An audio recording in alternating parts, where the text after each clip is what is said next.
Hello everyone, it is LB3 and I am back again with another video in my Intro to Scouting series. In the first video we took a look at some more general stuff like terms in the draft calendar. So in this video we will start to get into the nitty gritty of actually scouting. The position we are looking at in the first video was wide receivers. If you haven't seen the first general scouting video, I would definitely recommend going and checking it out. I'll have all videos in this series in a playlist on this channel and will continue to add to them as they come out, so be sure to subscribe to not miss a thing. Now let's get into this. We will be dividing this video into three phases. First off, we will be going into the traits to watch for at the wide receiver position, and we will be looking at good and bad examples of these traits from previous draft classes. Then, in the second section, we will look at the combine drills and how they translate to the position. In the third and final section, we will take everything we learned in the first two sections and apply it to scouting a prospect in the upcoming 2020 draft class. With that said, let's get into it by starting with the traits. Now, starting with the traits, I would like to preface this by saying that these are not everything you could watch for in the wide receiver position. This is a simplified grouping of traits that I thought encapsulated a lot of what it takes to play in the NFL. Also note that the examples we'll be using will not always be perfect, as I tried to pick players that went higher in the draft because I wanted to show how a player can be missing one of these traits and still go high in the draft. Now let's take a look at our first trait, route running. Route running is something you'll only get good at scouting by closely watching some of the best at it over and over. Ideally in slow motion sometimes. Our good example for route running is Amari Cooper, who is very good at Alabama, so let's take a look at his route running. In this first play, what you see by Cooper is a very good change of direction and speed, while he is very aware of his surroundings and where the hole is for the quarterback. This is a great example of some less lauded aspects of route running, such as varying speed and zone awareness.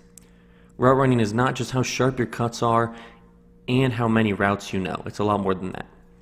In his second play, we see he quickly releases and gets outside leverage. However, he is clearly careful to leave plenty of space between himself and the sideline to leave space for the quarterback to place the ball and Cooper to catch it. Then in the final play we see of Cooper is one of the most difficult to guard routes for corners against top receivers. In this play, Amari Cooper is lined up at the goal line and the cornerback does not have any help. This allows Cooper to either run a route to the outside or to the inside. If we slow this down and pay close attention to his feet, we can see that once he's up on the cornerback, he steps twice and could cut inside here, and the cornerback, in response, has started preparing to cut inside, but Cooper goes outside and the corner has no chance. This play really shows his quickness and his savvy, and I wish we could have seen an angle from the other end, as seeing where his eyes and his head are located probably could have helped us see how he was fooling the corner as well.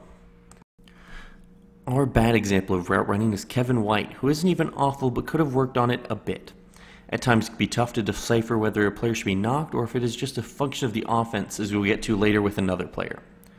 White on this first play runs an in-breaking slant, but he never sold much and runs a rounded, not sharp route that would be easy for a corner to stick with. On this next play, he never really properly establishes leverage, and then once again runs a bit of a rounded route that could have generated more separation if a sharper cut. On the slowed down play, we see a kind of drag slant combination. The angle that White uses makes it so he can't be really pressed, but a better corner would be able to cut this route. You can see how White's athleticism can make up for some polish issues though on this play. Then on this last play, I just wanted to show a positive play. He's able to just swat away the press, and that gives him the ability to win upfield, which with his size and length makes a game over. Even without perfect polish, he made up for it with his raw size and athleticism. Our next trait is something I considered splitting up or not putting in at all. This is definitely one where it could have been split into a couple things like high point ability, catching technique, drop types, but for the sake of simplicity, I have instead decided to just put in hands.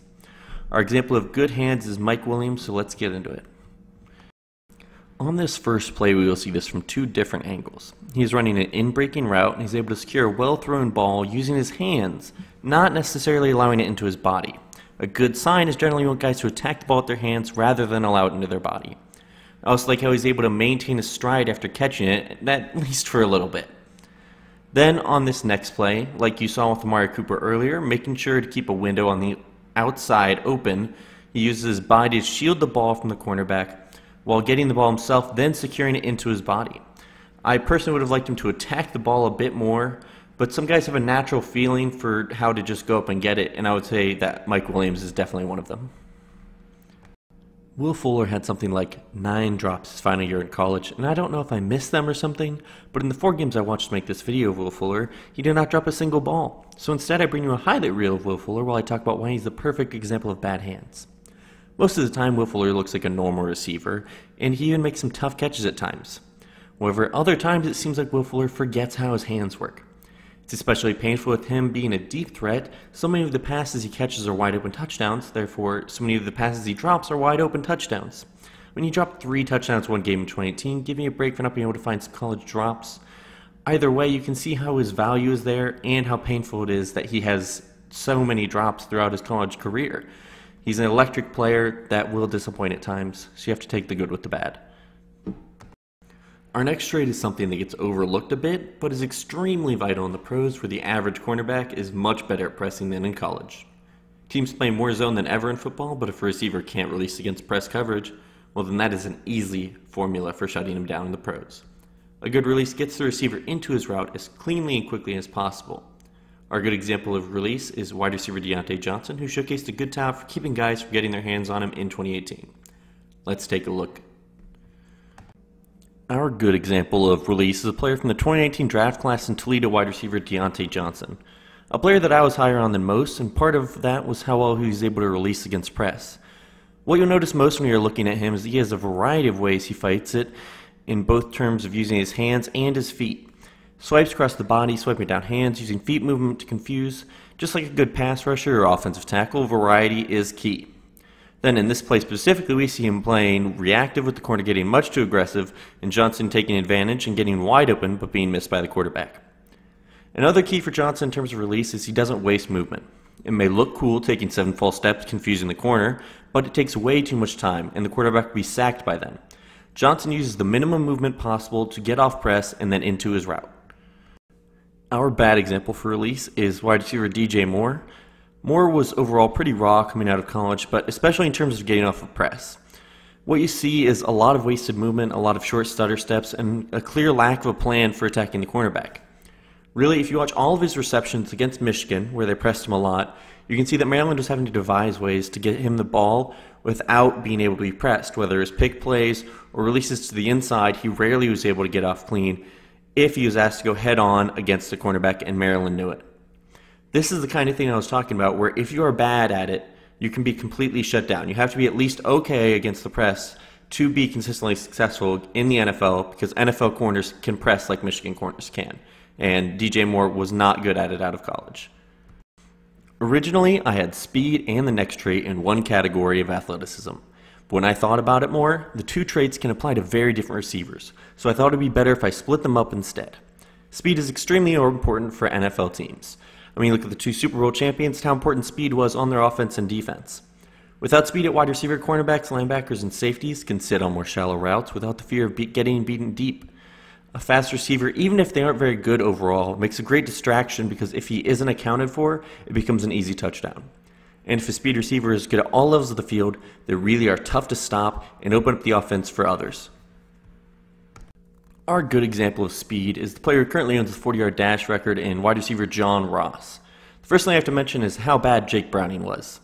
With a good quarterback this year for John Ross, he probably has about 1,800 yards.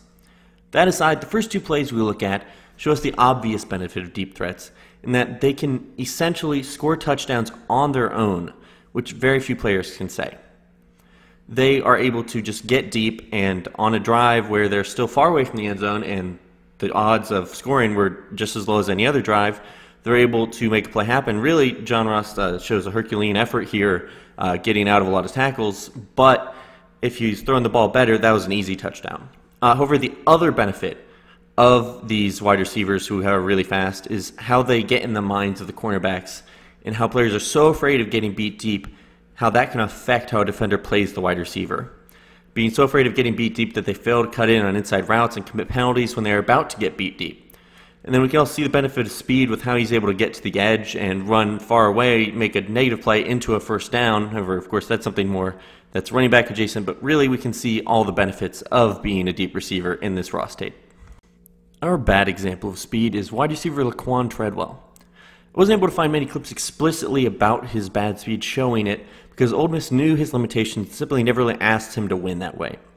What you can see though when you watch his tape is that cornerbacks just were not really afraid of getting beat deep by Treadwell, which made every catch, even shorter underneath routes, tougher as the cornerbacks could just sit on those routes and not have to worry about him going deep when they try to cover those routes.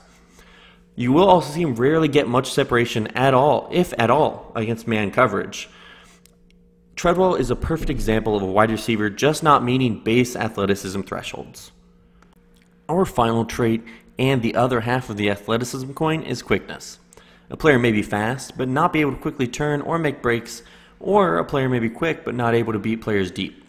While generally speed is more valuable, having players who are quick can be just as deadly, especially when combined with speed, as that can prepare for a nearly unbeatable double move and other complex routes.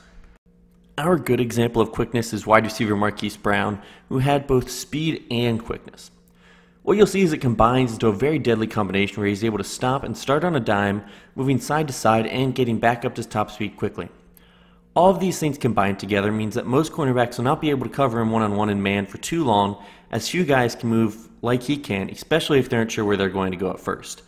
His quickness combined with his speed is extremely deadly, although guys with just quickness are also very hard to cover, guys like Cole Beasley, Wes Welker, those smaller guys who ended up going later, but I wanted a top pick guy to represent both the example. Our bad example of quickness is a premier example of how a player can be maximized if his strengths are used properly. While we don't see a slow change of direction in his routes on tape, we can, like Laquan Treadwell, get a feel for it based on how he is used by Ole Miss. They have a massive wide receiver who runs in the 4.3s but doesn't turn very well, so they use him in a way that makes sense for him. A lot of vertical routes, a lot of short curls, and occasional drags or slants. Nothing too complex where he's asked to change the direction of his Herculean body too much.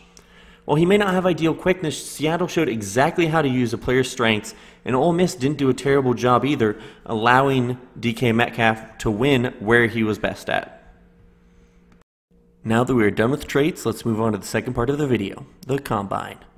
I have 2 tips for how to approach the Combine that I will probably say in every video in the series. Firstly, while it is always better for a player to test as athletic as possible, it should never affect your evaluation too much. What you should definitely be looking for is thresholds. If a player does too poorly to the point where they would have to be a big outlier to succeed, then they should not be completely off your board, but big concerns should be raised. If the only reasonable comps for a player are outliers, like an Anquan Bolden for example at wide receiver, then you should be concerned. Secondly, when we look at combine drills, a good tip to have is to have an idea of prospects' athleticism before the combine through watching tape. If a player performs below expectations, then go back to the tape and try to see why. If a player performs above expectations, try and go and see if there are any times where you can see that athleticism flash through and try and figure out why the athleticism didn't always flash through. At times it will be something that is fixable, but sometimes guys are just workout warriors where it doesn't translate to the field. With all of that said, take those 2 tips to heart. Let's look at the drills and how they translate to the field. We will be looking at only the drills that relate well to wide receivers, so to ask why I didn't talk about the bench press as it's useless for wide receivers. First off, we will be looking at the most ridiculed but also one of the most influential drills at the Combine, the 40-yard dash. While the 40 isn't the end-all be-all or anything, it does have some value in that it can show a wide receiver's speed. Of course, track speed doesn't tell everything, and players can be faster or slower on the field, but offers a nice baseline to go off of. This is one of the best drills to establish a threshold for as well, as wide receivers that run above a 4.65 rarely succeed, and if they run above a 4.7, be very, very scared, as one of the only players who's ever succeeded after running above 4.7 is Anquan Bolden, and there's really not any other success stories. Next up is the 3-cone drill. This drill is a good show of a receiver's burst and their quickness. It most easily translates into a route running situation, but of course there are a lot of little nuances that the drill can't show. This does show the ability to make breaks decently, though, and you want to look for a baseline for guys that need to be able to move quickly to be able to run more complex routes. Obviously, it depends on style, with wide receivers more reliant on route running and quickness needing a faster time, and wide receivers who win with speed and size like DK Metcalf not needing as good of a 3-cone. The last drill that we are going to be talking about is the 2 jumps, the broad and the vertical. Some may think that the best way this translates for wide receivers is in jumping for the ball, trying to high point it, but really a bigger impact on high pointing is timing, hand usage, and physicality.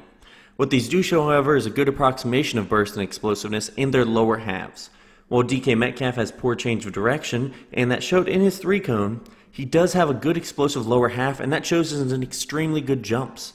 Broad and vert, once again, like all combine drills, are just more supplementary data points and very circumstance dependent, but they're something that you shouldn't just ignore. Moving on to the final section of our video, we will finish with a final tape review looking at my top wide receiver of the upcoming 2020 draft class in Alabama wide receiver Jerry Jeudy. We will go over each trait and talk about what we can see of each one in some selected clips. So let's get started.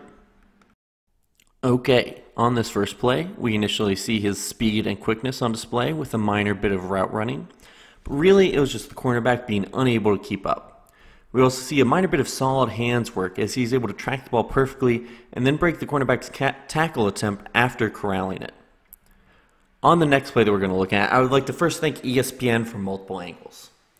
On the first angle, we see good hands and quickness, securing the ball in a crowded zone and then breaking free to get a couple more yards and not get a big hit. The same on the second angle, but then on the third angle, we see him get a very nice release and get free from the cornerback who's in a zone, but then he finds the perfect spot in the middle of the zone and kind of sits there for Mac Jones to throw him the ball, for once again securing it and breaking free to get more yardage. On this next play, we have a great example of release, along with quickness and speed, as he quickly gets wide open for a touchdown that Mac Jones just completely misses, but Jeudy gets the pass interference. This next play is another solid release, a good route, and then just being quicker and faster than the player guarding him, allowing for a big gain. Now these last three plays celebrate little things I appreciated. In the first play, I appreciate how much he sells the vertical route on the screen, which is a testament to his route running. The second play, I enjoy how he secures the ball on the move and quickly gets back up to full speed. And then he is able to make a short, small move, but be aware of the first down and get it. And then on the third and final play, I like the speed variance until his teammate clears out the zone and he's able to get open for an easy completion. Overall, I think we saw from Jeudy positive examples of all 5 of the traits, and his tape is filled with examples exactly like those, especially some pristine route running. I'm very excited to see how he does at the combine. With that part done, that is the end of the video, and I really hope that everyone who made it to the end really enjoyed it and comes back for the next episode, which I will hopefully get out quicker than this one, along with some other shorter videos in between. This is easily the longest scripted video I've ever made, and if the first video didn't get such positive feedback, I'm not sure if this one would have gotten made, as these videos are a lot of work, and especially now that we're getting into position groups. So any feedback is appreciated, and if you can like, subscribe, and share it with anyone you think might be interested, I would really appreciate it. Thanks for watching. This has been LB3 Scouting, and I will see you next time.